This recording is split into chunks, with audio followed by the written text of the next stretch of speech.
നമ്മുടെ നാട്ടുകാരൻ ഒരാൾ കാനഡയിൽ ചെന്ന് കനേഡിയൻ മുതലാളിയെ ഞെട്ടിച്ച ഒരു കഥയാണ് നമുക്ക് പറയാൻ പോകുന്നത്.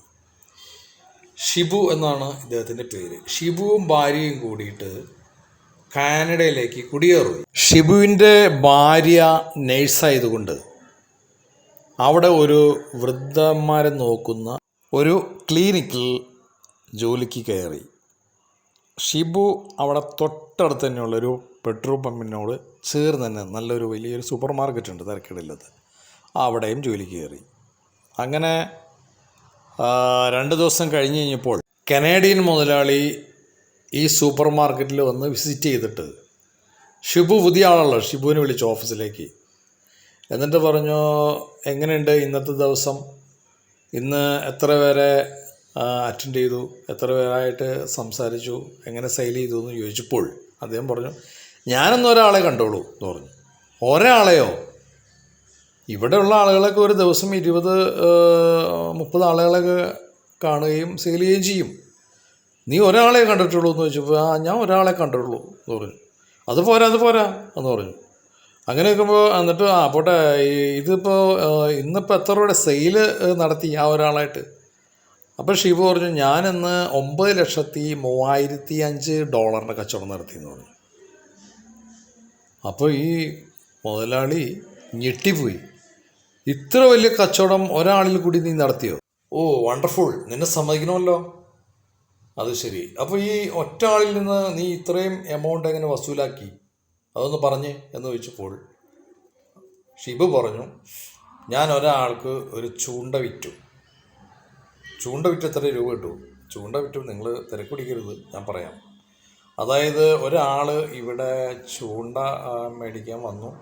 അങ്ങനെ അദ്ദേഹത്തിന് ചൂണ്ട വിറ്റ് കഴിഞ്ഞപ്പോൾ അദ്ദേഹത്തിന് അത് കെട്ടാനുള്ള വടിയും മറ്റുള്ള സാധനങ്ങളൊക്കെ വേണമെന്ന് പറഞ്ഞു. അതങ്ങനെ വടിയും സാധനങ്ങളൊക്കെ മേടിച്ച് കഴിഞ്ഞപ്പോൾ അദ്ദേഹത്തിൻ്റെ അടുത്ത് ഞാൻ ചോദിച്ചു, നിങ്ങൾ മീൻ മേടിക്കാൻ അല്ലെങ്കിൽ മീൻ പിടിക്കാൻ തടാകത്തിൽ എവിടെ പോകുന്നതെന്ന് ചോദിച്ചു. അപ്പോൾ അദ്ദേഹം പറഞ്ഞു, തൊട്ട് കുറച്ച് അടുത്തുള്ള ഒരു തടാകത്തിലാണെന്ന് പറഞ്ഞു. അങ്ങനെയെങ്കിൽ നിങ്ങൾ ഇവിടെ തടാകത്തിൽ പോകുമ്പോൾ ബോട്ടിൽ യാത്ര ചെയ്ത് ചെറിയൊരു ബോട്ട് വാങ്ങിക്കുക. അതിനകത്ത് യാത്ര ചെയ്തിട്ട് പതുക്കെ അതിനകത്ത് കുറച്ച് അകലേക്ക് പോയിട്ട് നമ്മൾ ചൂണ്ടിട്ടാലാണ് നല്ല മീൻ കിട്ടുകയുള്ളൂ. അപ്പോൾ അങ്ങനെയുള്ളൊരു കാര്യം ചെയ്യണം. അപ്പോൾ അതുകൊണ്ട് നമുക്കൊരു ബോട്ട് ഇവിടെ ഉണ്ട്. ബോട്ട് വാങ്ങിക്കുന്ന സ്ഥലം കാണിച്ചു തരാം. നമ്മുടെ സൂപ്പർ മാർക്കറ്റിൽ തന്നെയുള്ള ബോട്ടിൻ്റെ ഒരു ഡിസ്പ്ലേ ചെയ്യുന്ന ഏരിയ ഉണ്ട്, അവിടേക്ക് പോകാമെന്ന് പറഞ്ഞിട്ട് അദ്ദേഹത്തിന് അവിടെ കൂട്ടിക്കൊണ്ടുപോയി. അവിടെ ചെന്ന് അദ്ദേഹത്തിന് ഒരു ബോട്ട് വാങ്ങിച്ചു കൊടുത്തു. ബോട്ട് വാങ്ങിച്ചപ്പോൾ ഞാൻ പറഞ്ഞത് എങ്ങനെ കൊണ്ടുപോകും, വണ്ടി ഉണ്ടോ എന്ന് വെച്ചാൽ വണ്ടിയില്ല എന്ന് പറഞ്ഞു. അങ്ങനെ ഞാൻ നമ്മുടെ തന്നെ ചെറിയ പിക്കപ്പ് മാൻ വെക്കുന്ന ഷോറൂമിലേക്ക് കൊണ്ടുപോയി, തൊട്ടടുത്തുള്ള. അവിടെ ചെന്ന് കഴിഞ്ഞപ്പോൾ അദ്ദേഹത്തിനൊരു ഷോറൂമിൽ നിന്ന് നല്ലൊരു പിക്കപ്പ് മാൻ വാങ്ങിച്ചു കൊടുത്തു. അങ്ങനെ പിക്കപ്പ് മാൻ വാങ്ങിച്ചു കഴിഞ്ഞപ്പോൾ ഞാൻ ചോദിച്ചു, ആ തടാകക്കരയിൽ അങ്ങ് എവിടെയാണ് താമസിക്കുന്നത് എന്ന് പറഞ്ഞപ്പോൾ അദ്ദേഹം പറഞ്ഞു, എനിക്കവിടെ താമസിക്കാൻ സ്ഥലമൊന്നുമില്ല. ഓ അത് പറ്റില്ല, അവിടെ താമസിച്ച് വേണം നമ്മൾ ഈ മീൻ പിടിക്കാൻ എന്ന് പറഞ്ഞു. അപ്പോൾ അദ്ദേഹം ഇങ്ങനെ ആലോചിച്ചു എന്ത് ചെയ്യുന്നു. അപ്പോൾ അദ്ദേഹത്തിന് നമ്മുടെ അടുത്തു നിന്ന് തന്നെയുള്ള നമ്മുടെ ഷോറൂമിൽ നിന്ന് തന്നെ ഒരു വലിയ ടെൻറ്റ് അവിടെ കെട്ടി വയ്ക്കാനുള്ള ടെൻറ്റ് വാങ്ങിച്ചിട്ട് അദ്ദേഹത്തിൻ്റെ പിക്കപ്പ് വാനിൽ കയറ്റി എല്ലാം റെഡിയാക്കി കൊടുത്തയച്ചു. അങ്ങനെയാണ് ഈ $9,35,000 ബിസിനസ് ഞാൻ നടത്തിയത് എന്ന് പറഞ്ഞു. അപ്പോൾ ഇത് കേട്ട് കഴിഞ്ഞപ്പോൾ ഈ കനേഡിയൻ മുതലാളി ഇങ്ങനെ കണ്ണ് തള്ളി നിൽക്കുകയാണ്. എന്നിട്ട് ചോദിച്ചു, അല്ല, ഈ ഒരു ചൂണ്ട മേടിക്കാൻ വന്ന ഇയാളെ ഇത്ര എമൗണ്ടിലേക്ക് എത്തിച്ചത് വളരെ അത്ഭുതം തന്നെ എന്ന് പറഞ്ഞപ്പോൾ ഷിബു പറയാണ്, ഞാൻ ഇപ്പം പറഞ്ഞു വേറെ കാര്യം പറയട്ടെ. പറഞ്ഞോളൂ. അതായത് ഇദ്ദേഹം ഒരു ചൂണ്ട മേടിക്കാൻ വന്നതൊന്നുമല്ല, ഇദ്ദേഹം ഒരു കടയിൽ നിന്ന് മീൻ വാങ്ങിച്ചിട്ട് ആ മീൻ ഇവിടെ കട്ട് ചെയ്യാൻ വന്നതാണ്.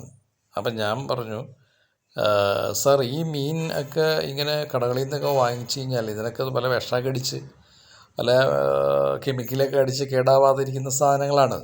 അപ്പം അതുകൊണ്ട് നല്ല മീൻ മേടിക്കാൻ വേണ്ടിയിട്ട് നമ്മൾ തടാകത്തിൽ പോയി മീൻ പിടിച്ച് വേണം കഴിക്കാൻ, അല്ലെങ്കിൽ പല പല അസുഖങ്ങളും വരും എന്ന് ഞാൻ പറഞ്ഞു. ഇങ്ങനെയാണ് അദ്ദേഹം ആ മീൻ ഉപേക്ഷിച്ചിട്ട് തടാകത്തിൽ പോയി മീൻ മേടിക്കാനും പിടിക്കാനും അതുപോലെ ചൂണ്ട മേടിക്കാനൊക്കെ റെഡിയായി ഇത്ര സാധനങ്ങൾ വാങ്ങിച്ചത് എന്ന് പറഞ്ഞു. അപ്പോൾ ഇങ്ങനെ വണ്ടറടിച്ച് നിൽക്കുന്ന ഈ കനഡിയൻ മുതലാളി പറഞ്ഞു, ഓ നിന്നെ സമ്മതിക്കണം, നീ ഞാൻ ഉദ്ദേശിച്ച ആളല്ല. അപ്പോൾ നീ ഇത് എങ്ങനെ ഇതൊക്കെ പഠിച്ചു?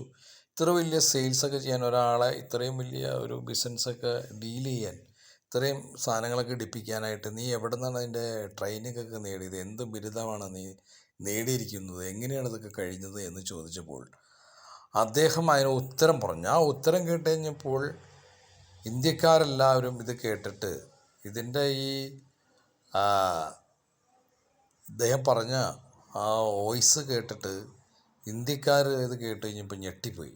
ഷിബു പറയാണ്, ഞാൻ 10 വർഷമായിട്ട് കേരള ഘടകം പ്രസിഡൻറ്റ്, അതായത് BJPയുടെ പ്രസിഡൻറ്റിൻ്റെ കൂടെ 10 വർഷമായിട്ട് അദ്ദേഹത്തിൻ്റെ പേഴ്സണൽ സെക്രട്ടറി ആയിട്ട് ഞാൻ ജോലി ചെയ്യുമായിരുന്നു.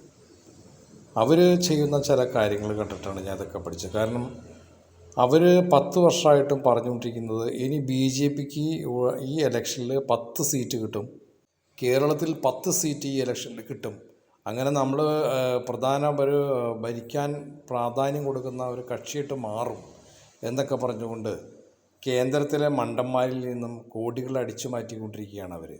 അപ്പം ഈ ട്രിക്കാണ് ഞാൻ പഠിച്ചത്, അങ്ങനെ ആ തന്ത്രമാണ് ഞാൻ ഉപയോഗിച്ചുകൊണ്ടിരിക്കുന്നത് എന്ന് അദ്ദേഹം പറഞ്ഞു. അതുകൊണ്ടാണ് ഇന്ത്യക്കാർ ഞെട്ടിപ്പോയി എന്ന് പറയാൻ കാരണം.